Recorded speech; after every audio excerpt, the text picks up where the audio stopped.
Hello, నేను వసుధ. ఎలా ఉన్నారు? ఒక చిన్న మాట. మీరు ఎవరికైనా ఉత్తరాలు రాశారా ఎప్పుడైనా? ఇవాళ ఆన్లైన్ ఆర్డర్స్ తీసుకొని ఒక అబ్బాయి వచ్చాడు. వస్తే నేను చెప్పాను, మాకేమైనా ఆర్డర్స్ వచ్చాయా అని. అప్పుడు నేను అనుకున్నాను, చిన్నప్పుడు మేము ఉత్తర అంకుల్ వెనకాతలు పడేవాళ్ళం. పోస్ట్ మ్యాన్ అంకుల్ ఇంట్లో ఆ సైకిల్ ఊళ్ళోకి గణగణ కొట్టుకుంటూ రాగానే అందరం వెంట పడేవాళ్ళం. మాకేమన్నా వచ్చాయా ఉత్తరాలు, మాకేమన్నా వచ్చాయా ఉత్తరాలు. జమానా బదులుగా భాయ్. ఇప్పుడేమో ఉత్తరాలకు బదులు ఆన్లైన్ ఆర్డర్స్ అడుగుతున్నారు అంతే.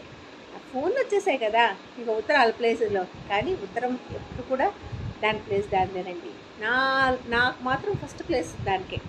చిన్నప్పుడు మా బాబాయి ఒకసారి నాకు చెప్పారు, నువ్వు ఇంగ్లీష్లో ఉత్తరాలు రాయాలి నాకు ఈసారి అని. దాన్ని నేనేం చేశాను తెలుసా? ఇప్పుడు తెలుగులో టైప్ చేస్తున్నారు కదా, తెలుగుని ఇంగ్లీష్లో టైప్ చేస్తున్నారా? ఎలా ఉన్నారు అని నాకు తెలుగు వాడకుండా ఇంగ్లీష్ వాడతారు కదా. ఈ తెంగ్లీష్ని నేను ఎప్పుడో వాడేశాను.